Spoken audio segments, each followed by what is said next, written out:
اعوذ باللہ من الشیطان الرجیم بسم اللہ الرحمن الرحیم۔ میرا نام سہیل خرم فاروقی اور آپ دیکھ رہے ہیں ہمارا یوٹیوب چینل ہمارے مسائل اور ان کا انقلابی ہے۔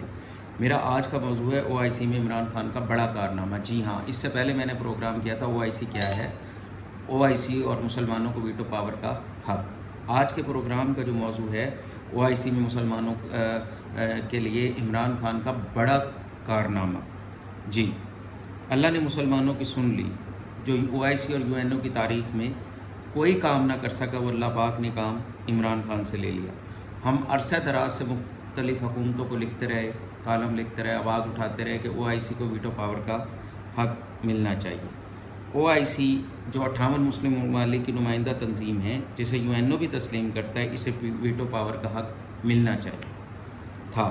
جیسا کہ آپ کو معلوم ہے کہ UNO کی 5 سلامتی کونسل کی مستقل نشستیں امریکہ، روس، چائنا، فرانس اور UK وغیرہ، ان لوگوں کو ویٹو پاور کا حق ہے۔ اور جب بھی مسلمانوں کو اپنے مفادات کے لیے کوئی قرارداد پیش کرنی ہوتی تھی تو یہ 5 لوگ اپنے اپنے مفادات دیکھتے تھے، اور وہ اگر ان کے مفادات سے ٹکراتی تھی تو وہ اس کو ویٹو کر دیتے تھے، جس سے مسلمانوں کو بہت زیادہ مسائل کا سامنا تھا۔ OIC کانفرنس میں پاکستان میں جب ہوئی تو اس میں عمران خان کو صدارت ملی، تو انہوں نے وہ قرارداد آخر پیش ہی کر دی، جس کا عرصہ دراز سے تقاضا تھا کہ OIC کو، مسلمانوں کی نمائندہ تنظیم کو، 58 مسلم ممالک کو ویٹو پاور کا حق ملنا چاہیے۔ اس قرارداد سے مسلمانوں کی اس بیداری پر، جہاں کشمیر کے مظلوم مسلمان خوش ہیں، افغانستان کے لوگ خوش ہیں، فلسطین کے مظلوم بے کس مسلمان خوش ہیں، عراق کے اور لیبیا، شام اور یمن کے مسلمان خوش ہیں، تمام اسلامی دنیا خوش ہے۔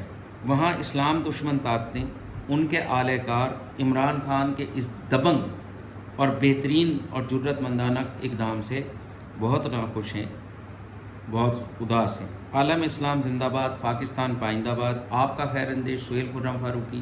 میرا یوٹیوب چینل پسند آئے، شیئر کریں، لائک کریں، سبسکرائب کریں۔ آپ کا بہت شکریہ۔ اللہ حافظ۔